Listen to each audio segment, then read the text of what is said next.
Hillary Clinton Hindustan में थी।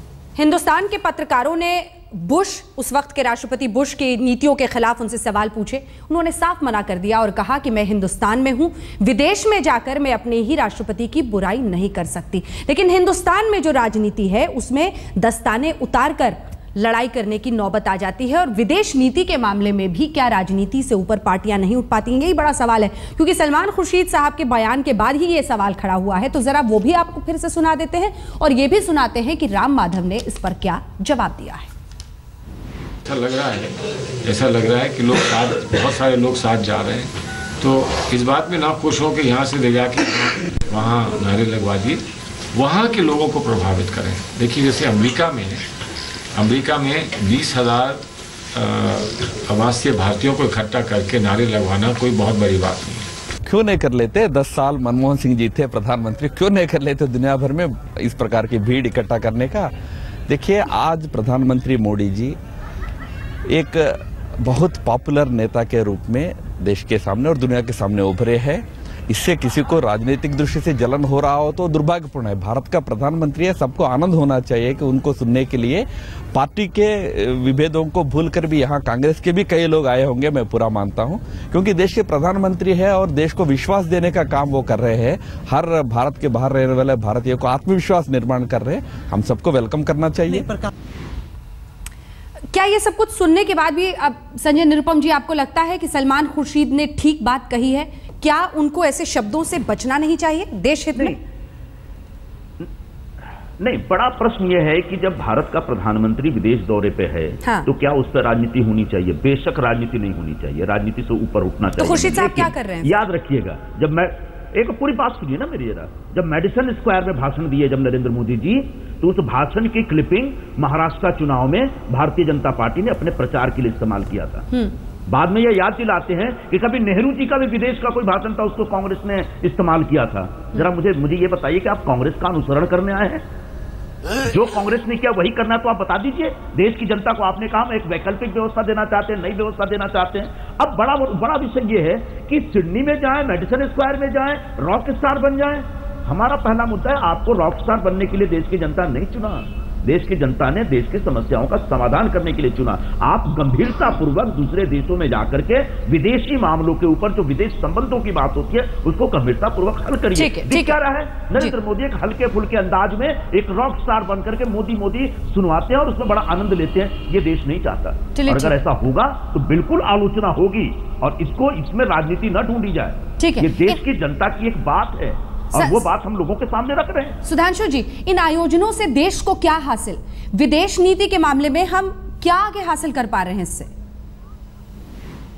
देखिए अंजना जी, पहले तो मैं एक बात का उत्तर दे दूं। जो आपने कहा कि विदेश में जाकर हमें राजनीतिक मतभेद नहीं करने चाहिए, तो मैं याद दिलाना चाहता हूं कि 1995 में अटल बिहारी वाजपेयी जी नेता प्रतिपक्ष के रूप में जिनेवा में गए थे और भारतीय दल का नेतृत्व किया था। यह हमारी प्रतिबद्धता है कि हमने लाख मतभेद थे हमारे कांग्रेस से कश्मीर की पॉलिसी पर हमने विदेश में जाकर तत्कालीन नरसिंह राव सरकार की नीतियों का समर्थन किया था।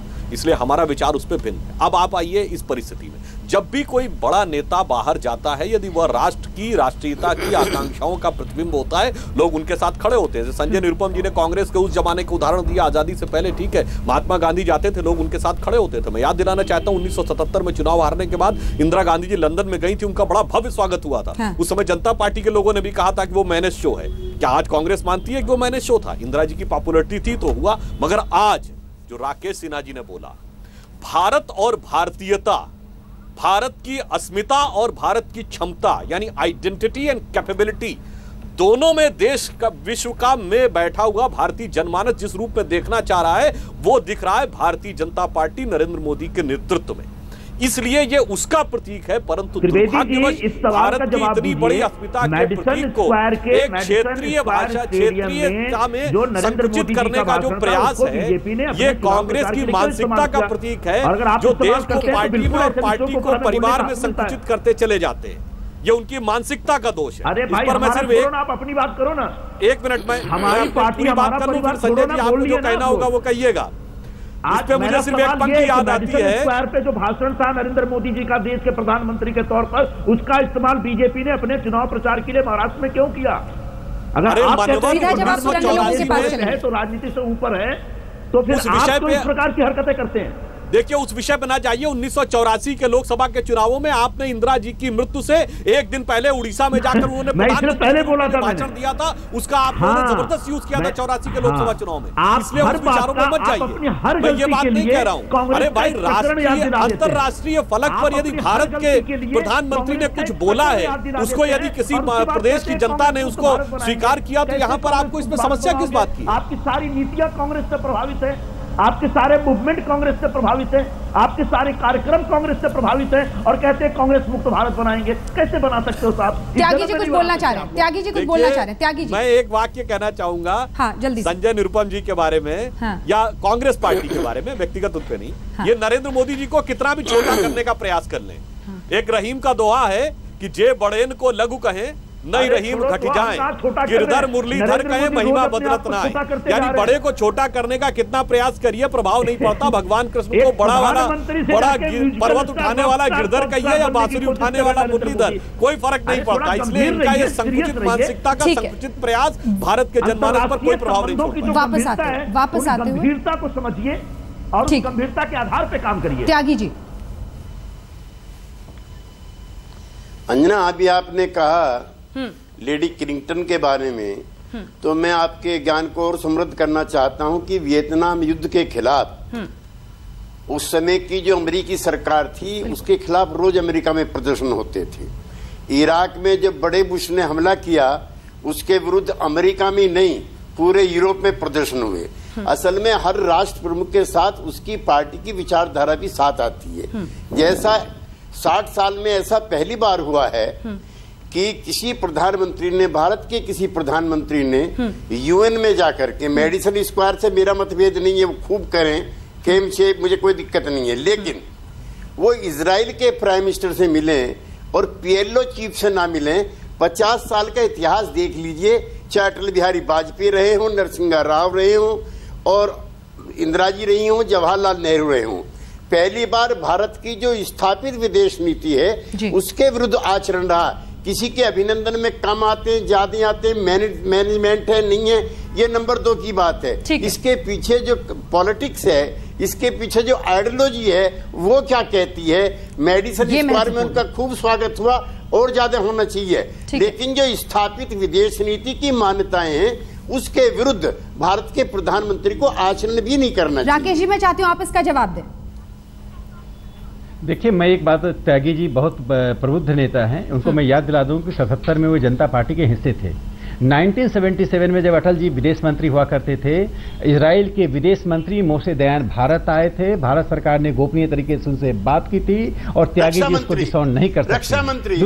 दूसरी बात में कहा, हाँ, रक्षा मंत्री मोशे दयान। दूसरी बात में कह दूं कि इजराइल के साथ भारत के संबंध हों, हम इस्लामिक दुनिया के प्रोपेगेंडा के आधार पर अपनी नीतियां तय नहीं करेंगे। मैं कहता हूं कि भारत को विदेश नीति के क्षेत्र में इजराइल को सम्मान के साथ अपनी दोस्ती का इजहार करना चाहिए। हम फिलिस्तीन के मामले में अपना स्टैंड चेंज नहीं कर रहे हैं। आप एक बार देख लीजिए, इजराइल से दोस्ती फिलिस्तीन के कॉस्ट पर नहीं हो रहा है, लेकिन फिलिस्तीन के कॉस्ट पर हम इजराइल को भी त्याग नहीं कर सकते हैं। ये जो अनप्रैग्मेटिक विदेश नीति था, उसको भारतीय जनता पार्टी की सरकार छोड़ रही है। एक और बात मैं संजय निरुपम जी पर टिप्पणी करना चाहूंगा।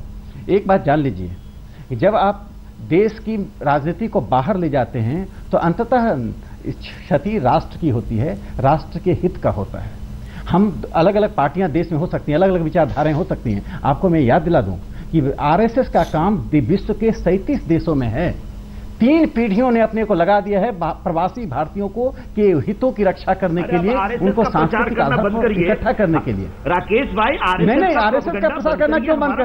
देखिए संजय निरुपम जी, आप संजय निरुपम जी, नहीं, संजय निरुपम जी, आरएसएस तो इस देश की आत्मा है।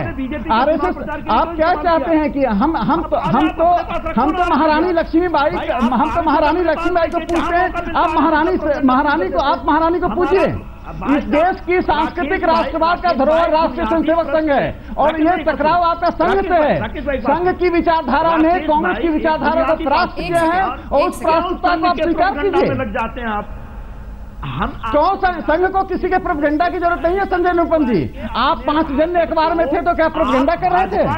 आपका भी राष्ट्रीय स्वयंसेवक संघ से संबंध रहा है। बनाया है तो आपने राजनीति की है, और जब आपने राजनीति की है तो राजनीति आपको झेलनी पड़ेगी, क्योंकि मेडिसन स्क्वायर का अरे भारतीयों के सांस्कृतिक आधार पर चर्चा करना राजनीति है? आपको तैयार रहना पड़ेगा। क्या चंद्रगुप्त की बात करना राजनीति है? क्या महारानी लक्ष्मीबाई की बात करना राजनीति है?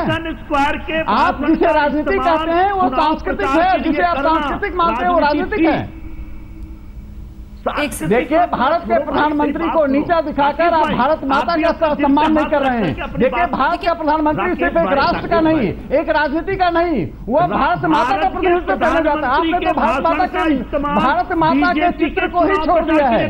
आपके लिए तो संजय जी आप तो एक माता को मानते हैं, हम भारत माता को मानते हैं, और हम भारत माता के स्वरूप उन सभी जगहों पर देखते हैं जहां जहां भारत के हैं। आप दोनों से निवेदन है, जरा सा एक सेकंड, आप दोनों से निवेदन है, एक सेकंड। लेकिन सुधांशु त्रिवेदी जी, उस मंच का भी नरेंद्र मोदी ने आज इस्तेमाल किया। उन्होंने कहा, सीधा नाम नहीं लिया कांग्रेस पार्टी का, लेकिन बार बार इशारों में तो उन्होंने हमला किया ही राजनीतिक रूप से। वो कहते रहे वो हैं, अब तक नाज करते थे हमने इतने कानून बना दिए, इतने कानून बना दिए, हम नाज करते हमने कानून मिटा दिए। तो उस राजनीति को तो वो भी लेकर गए आज उस मंच पर। देखिए, ये आपके देखने का दृष्टिकोण। आप यदि कांग्रेस उन कानूनों की विरासत को ओढ़ना चाहती है जो ब्रिटिश कॉलोनियल लीगेसी यानी ब्रिटिश साम्राज्यवादी विचारधारा की विरासत है, यदि उन कानूनों के साथ अपने को जोड़ना चाहती है तो हमें ये कहने में कोई हर्ज नहीं है कि हमने उन कानूनों को हटाया है। यदि वो छोड़ना चाहते हैं तो भारत का वास्तविक स्वरूप 21वीं सदी में अब उभर के सामने आ रहा है। यदि वो उन कानूनों के साथ अपने को जोड़ना चाहते हैं तो इसका मतलब लोकमान्य तिलक का पूर्ण स्वराज्य आज तक अपनी पूर्णता में साकार नहीं हुआ है, और उसे साकार करेंगे तो भारतीय जनता पार्टी 21वीं सदी में करेगी। उस पर बहस नहीं है, बहस इस बात पर है कि क्या उस मंच से इसको बोलने की जरूरत थी, क्योंकि वो भी राजनीतिक प्रहार कर रहे थे कांग्रेस पर। जी नहीं, बिल्कुल बोलने की आवश्यकता थी। यह राजनीतिक प्रहार नहीं है, यह भारत के वास्तविक स्वरूप के प्रकटीकरण का प्रतीक है। Sanjay, it is the expression of the original India coming out of vision of colonial legacy. हाँ, संजय जी। अंजना जी, आपकी अनुमति से सुधांशु जी और राकेश भाई दोनों के साथ मैं बड़ी नम्रता से एक बात कहना चाहूंगा कि नरेंद्र मोदी जी दुर्भाग्यवश अपने 2-3 दौरों में ऐसा दिखा कि वो भारत के प्रधानमंत्री के तौर पे नहीं, बल्कि भारतीय जनता पार्टी के एक नेता के तौर पर अपने आप को वहां के भारतीयों के बीच प्रस्तुत कर रहे हैं। और जब आप देश के प्रधानमंत्री के तौर पर जाते हैं और बीजेपी के नेता के तौर पर अपना कथन और अपनी बातें रखते हैं, और उसके बाद जब हम कोई सवाल उठाएंगे तो आप हमें सिखलाएंगे कि जब प्रधानमंत्री विदेश दौरे पे हो तो उस पर राजनीति नहीं होनी चाहिए। ये बहुत दुर्भाग्यपूर्ण बात है। इसलिए बार बार एक सवाल उठा रहा हूं मैं कि मेडिसन स्क्वायर का भाषण भारत के प्रधानमंत्री का भाषण था, और उसे भारतीय जनता पार्टी ने जिस प्रकार से महाराष्ट्र में अपने चुनाव प्रचार का हिस्सा बनाया, वो राजनीति करने के लिए हमें आमंत्रण दे रहे हैं। उन्होंने खुद अपने आप को नीचा गिरा लिया, उन्होंने खुद एक तुच्छ राजनीति की, और अब जब उनके विदेश दौरे पे सवाल उठेंगे तो कृपया करके हम पर आरोप मत लगाइए, ये मत कीजिए कि हम राजनीति कर रहे हैं। हम आपसे ज्यादा सभ्यता पूर्वक जीने की आदी हैं। आपने सभ्यता की सारी मर्यादा, विदेश दौरों की सारी मर्यादाओं को। क्या सियासत के सबसे बड़े शोमैन के रूप में उभरे हैं नरेंद्र मोदी? ये सवाल हमने आपसे पूछा था। 91% जनता जो हल्ला बोल देख रही है वो ये मानती है कि सियासत के सबसे बड़े शोमैन के रूप में उभरे हैं नरेंद्र मोदी। लेकिन सुधांशु जी, इसके साथ ही वो सवाल भी पूछा जाएगा कि विदेश नीति के मामले में हिंदुस्तान कितना आगे बढ़ पाया है। एक व्यक्ति और उसके इर्द गिर्द नारे, उसको देखने के लिए लोग, उसके भाषण सुनने के लिए लोग पहुंचे, बहुत अच्छी बात है, लेकिन विदेश नीति हिंदुस्तान का कहां पहुंचता दिख रहा है? और ये सवाल मैं इसलिए पूछ रही हूं क्योंकि अमेरिका गए थे, उसके बाद अगले दिन सुबह में जो तमाम बड़े अखबार है वहां पे कहीं नहीं कवर किया गया था। तो विदेश हमें कैसे देखता है वो महत्वपूर्ण है, या एनआरआई देखते हैं बस वो महत्वपूर्ण है? देखिए, विदेश नीति के 2 पहलू होते हैं। एक होता है कि विदेश नीति किस रूप में सरकार ऑब्जेक्टिवली चल रही है, और दूसरा ये कि सरकार की प्रतिष्ठा किस प्रकार की बन रही है। प्रधानमंत्री जी की जापान से लेकर अमेरिका और ऑस्ट्रेलिया तक की यात्रा में वहां की सरकारों ने, वहां के राष्ट्राध्यक्षों ने जिस प्रकार का सम्मान दिया है, उससे एक बात तो बहुत साफ हो गई है कि भारत की प्रतिष्ठा में एक गुणात्मक परिवर्तन सत्ता बदलने के बाद आ गया है। ठीक। अब हम ऑब्जेक्टिविटी की बात करें तो अमेरिका के साथ नीति से लेकर पाकिस्तान के साथ तक की हमारी नीति में भी बिल्कुल साफ राष्ट्रवाद और राष्ट्रीय दृष्टिकोण के प्रति एक स्पष्ट नीति दिखाई पड़ रही है। उसके विस्तार में जाने का यहाँ पर समय नहीं है। उसमें भी एक क्लियर कैटेगोरिकल डिफरेंस दिखाई पड़ रहा है, जो पॉलिसी बाई पॉलिसी। चलिए ठीक है त्यागी साहब, कंक्लूडिंग लाइन, एक लाइन में कंक्लूड करना पड़ेगा। सुधांशु जी बीच में रोक रही हूँ, जल्दी से त्यागी साहब एक लाइन में। प्रधानमंत्री जी जब अपने हर काम में पॉलिटिक्स करेंगे तो विरोधी दल के लोगों को भी उसका जवाब देने का उतना ही अधिकार है। ठीक है। आप गीता भेंट करते हुए देश भर के लोगों को चुनौती देंगे कि मेरे सांप्रदायिक, मेरे जो धर्मनिरपेक्ष मित्र हैं उनके पेट में दर्द हो रहा होगा, तो ये सवाल क्या अंतर्राष्ट्रीय स्तर पर उठा करके कौन सी भारत महान की, कौन सी भारत माता का कलेजा और सीना ऊंचा हो रहा है? ऐसी तुच्छ बात क्या इतने बड़े देश के प्रधानमंत्री को कहनी चाहिए? ठीक है संजय जी, कंक्लूडिंग लाइन, एक लाइन। देखिए, नरेंद्र मोदी जी को दो ही चीजें पसंद है, एक भीड़ और दूसरा भाषण। प्रारंभ में सब ठीक लगेगा, लेकिन धीरे धीरे जब लोग सवाल पूछेंगे कि साहब आपको भीड़ भी मिलेगी, आपका भाषण भी सुन लिया, हमारा क्या हुआ, तब मुश्किल हो जाएगा। इसलिए अभी भी इस सरकार के पास लोकप्रियता है, मैंडेट है, काम करना शुरू करें, भाषण अब बंद करें। ठीक है, ठीक है, आपकी बात में दम हो सकता है, लेकिन इसी के साथ एक और सवाल है जिसका सामना कांग्रेस पार्टी को भी करना होगा, और वो ये कि अगर वो कोई भी आरोप लगाए, और वो भी ऐसे नेता जो एक वक्त पर विदेश मंत्री थे, तो कम से कम सबूत तो आसपास रखें, बोल के बाकी प्रवक्ताओं को मुंह न फेरना पड़े। आप देखते रहे।